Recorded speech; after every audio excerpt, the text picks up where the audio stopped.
जय माता दी मित्रों, हमारे YouTube चैनल में आपका हार्दिक स्वागत है।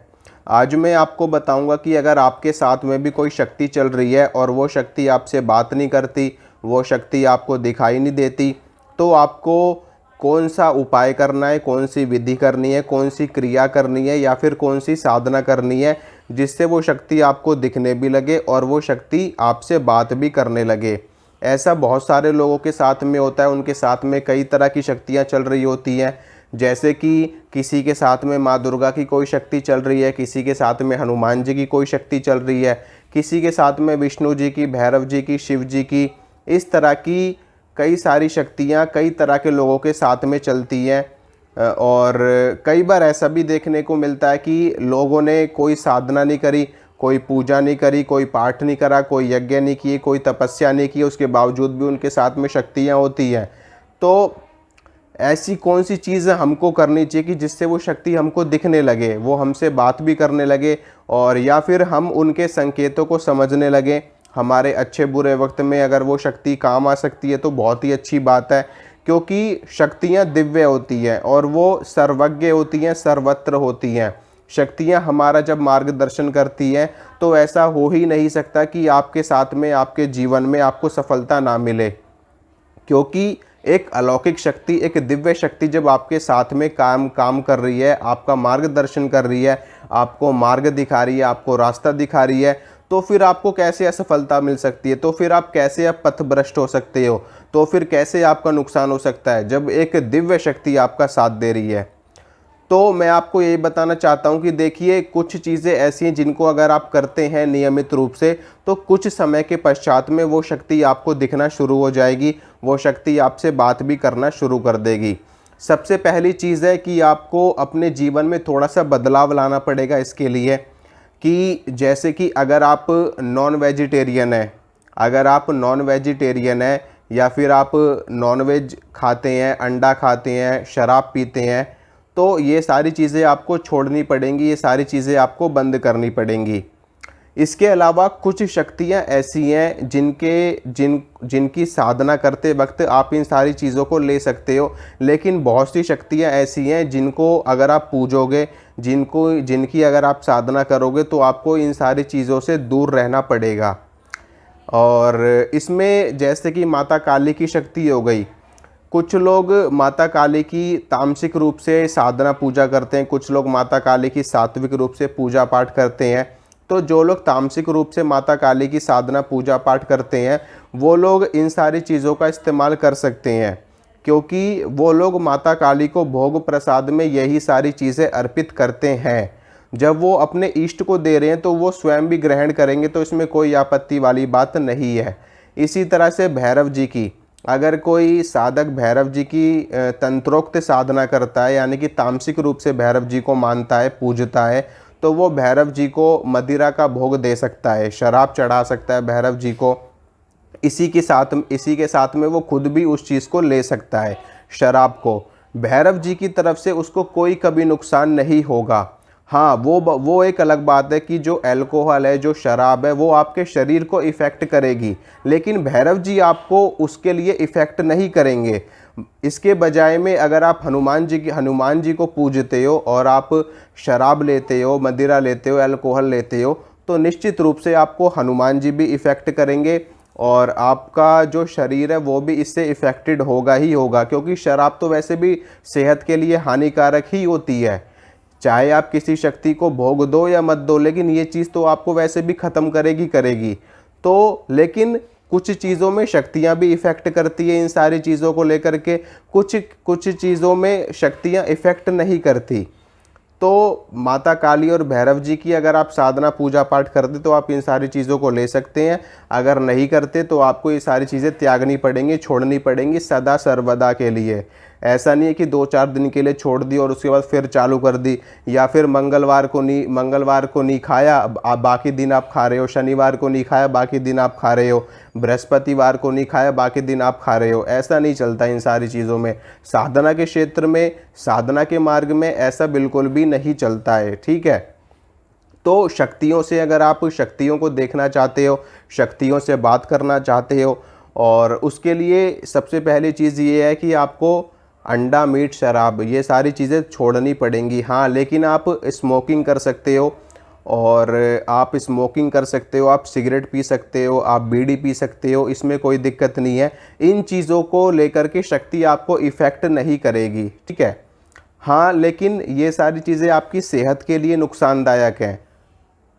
बीड़ी पीना, सिगरेट पीना, स्मोकिंग करना, शराब पीना, गुटखा खाना, ये सारी चीज़ें आपकी सेहत को इफ़ेक्ट करती हैं, लेकिन शक्तियाँ इफ़ेक्ट नहीं करेंगी आपको इन चीज़ों के साथ में। तो स्मोकिंग अलाउड होता है, क्योंकि बहुत सारे पंथ, बहुत सारे संप्रदाय, बहुत सारे साधक ऐसे हैं जो ये सारी चीज़ें लेते हैं। और इसके बाद में दूसरी चीज़ होती है कि बीच बीच में उपवास करना, बीच बीच में व्रत रखना। ये आपके लिए बहुत ही ज़्यादा ज़रूरी है, क्योंकि व्रत रखने से, उपवास रखने से शरीर की शुद्धि होती है। जो हमारे पंच तत्व, जिससे हमारा शरीर बना है, उन पंच तत्वों की शुद्धि होती है। इसलिए बीच बीच में आपको उपवास रखने चाहिए, बीच बीच में आपको व्रत रखने पड़ेंगे। अगर आप भगवान विष्णु की साधना करते हो, या भगवान विष्णु आपके इष्ट देव हैं, या भगवान विष्णु की कोई शक्ति आपके साथ में है, उनका कोई सेवक, उनका कोई पार्षद, उनका कोई दूत आपके साथ में है, तो बृहस्पतिवार के दिन आपको उपवास करना चाहिए। और अगर हनुमान जी की कोई शक्ति है तो मंगलवार को कीजिए, माता काली की शक्ति है तो शनिवार को कीजिए, माँ दुर्गा की कोई शक्ति है तो शुक्रवार को कीजिए, गणेश जी की कोई शक्ति है तो बुधवार को कीजिए, और भगवान शिव की कोई शक्ति है तो सोमवार को कीजिए। इसके साथ में अपने इष्ट देव का, या फिर जो शक्ति आपके साथ में चल रही है, उनकी नियमित रूप से पूजा पाठ करना, नियमित रूप से उनके मंत्रों का जप करना। नियमित रूप से कैसे? आप या तो सुबह करिए या शाम को करिए, या फिर दोनों टाइम करिए। अगर आपके पास समय है तो आप सुबह भी पूजा करिए, शाम को भी पूजा करिए। अगर आपके पास समय नहीं है तो आपको एक टाइम तो ज़रूर करनी है, ठीक है। इसके अलावा बीच बीच में अनुष्ठान करना, बीच बीच में, जैसे कि बीच में 11 दिन का अनुष्ठान कर लिया, 21 दिन का अनुष्ठान कर लिया, 41 दिन का अनुष्ठान कर लिया, 51 दिन का अनुष्ठान कर लिया। तो बीच बीच में अनुष्ठान करने से शक्ति बढ़ती है, सिद्धि बढ़ती है, साधना का बल बढ़ता है, हमारा आत्मबल बढ़ता है, हमारी कुंडलिनी शक्ति एक नए स्तर पे पहुंच जाती है अनुष्ठान करने से। क्योंकि अनुष्ठान के बाद में जितनी ऊर्जा हमको प्राप्त हो जाती है, फिर हम उस ऊर्जा को, वो ऊर्जा फिर हमारी खर्च भी तो होती है। ऐसा तो है नहीं कि आपने मान लीजिए एक बार भोजन कर लिया, आपने एक बार भोजन कर लिया, और उस भोजन को करने के बाद में आप 2, 4, 5 घंटे तक खूब काम करो, खूब इधर जाओ उधर जाओ, जो भी आपके मन में आए आप वो कार्य करो, लेकिन 4-5 घंटे के बाद में आपके शरीर को दोबारा से भोजन की आवश्यकता पड़ेगी, आपके शरीर की ऊर्जा खर्च हो जाएगी। उसी प्रकार से साधक की ऊर्जा होती है, जब साधक साधना करता है तो उसकी भी ऊर्जा, जो उसका तपोबल है, वो भी ख़त्म होता है। इसीलिए उसको बार बार अनुष्ठान करने पड़ते हैं, बार बार साधना करनी पड़ती है, ठीक है। तो बीच बीच में अनुष्ठान आपको करते रहना है, बीच बीच में। और जब आप अनुष्ठान करोगे तो अनुष्ठान के नियम आपको पता ही है, ब्रह्मचर्य का पालन होता है, सात्विक भोजन होता है, एक समय भोजन होता है, ज़मीन पे सोना होता है, ये सारी चीज़ों का पालन आपको करना पड़ेगा। तो इन सब चीज़ों को जब आप थोड़ा थोड़ा करते रहोगे तो कुछ समय के बाद में क्या होगा कि वो शक्ति आपको दृष्टिगोचर होनी शुरू हो जाएगी।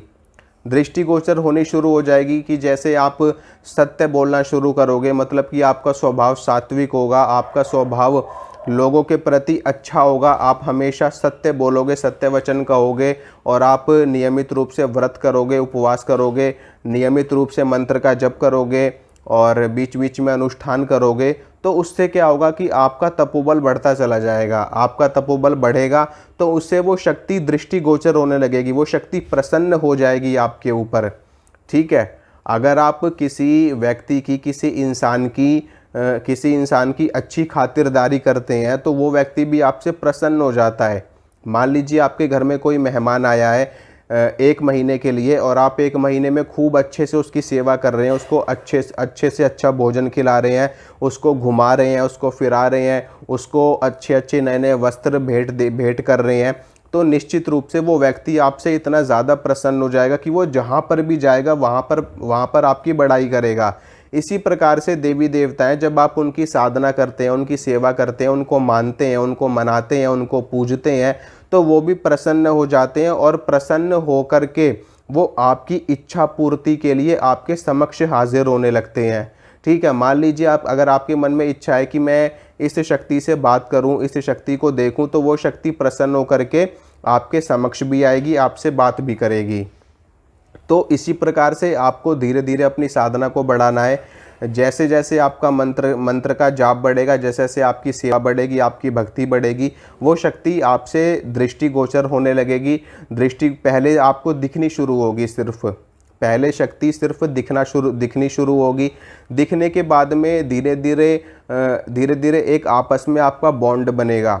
ठीक है, मतलब कि वो शक्ति आपसे कांटेक्ट करने की कोशिश करेगी और आप भी उससे कांटेक्ट करने की कोशिश करोगे। शक्ति तो आपसे कांटेक्ट कर लेगी, वो जब चाहे तब कर सकती है, लेकिन आप जब उनसे कांटेक्ट करोगे तो हो सकता है कि शक्ति कोई जवाब ना दे, लेकिन धीरे धीरे आपका तपोबल बढ़ेगा, आप पंच तत्वों की सिद्धि आपको मिलने लगेगी, आप एक नए स्तर पे पहुंचने लगोगे, तो आपकी बातचीत भी शुरू हो जाएगी। लेकिन ये थोड़ा सा इसमें समय लगता है, 2, 4, 6 महीने का समय आपको लग जाएगा अगर आपके साथ में कोई शक्ति चल रही है तो। ठीक है, तो अगर शक्ति चल रही तो निश्चित रूप से आपको दर्शन प्राप्त हो जाएंगे और आपकी बातचीत भी हो जाएगी। लेकिन ये सारी चीज़ें आपको करनी पड़ेंगी, इसके बिना आप ऐसा कुछ नहीं कर सकते। ठीक है, मैं आपको कोई ऐसी जादू की पुड़िया नहीं बता सकता कि आपने वो खाई और आप तुरंत बात करने लगे। और ये चीज़ इतनी सरल भी नहीं होती है, ये चीज़ इतनी सरल नहीं है कि आप मार्केट में गए, आपने 10 रुपये दिए और आपने कोई सामान खरीद लिया और बस आपका काम शुरू। ये चीज़ इतनी सरल नहीं है, इसमें मेहनत करनी पड़ती है, इसमें तपना पड़ता है, इसमें व्रत भी रखने पड़ते हैं, उपवास करने पड़ते हैं, सारी चीज़ें इसमें करनी पड़ती, त्याग भी करना पड़ता है। ठीक है मित्रों, आशा करता हूँ जो मैंने आपको बात समझाई है आपको समझ में आ गई होगी। तो आप वीडियो को लाइक कर दीजिए, वीडियो को शेयर कर दीजिए, चैनल को सब्सक्राइब कर दीजिए। मिलूँगा आपसे अगली वीडियो में, तब तक के लिए जय माता दी।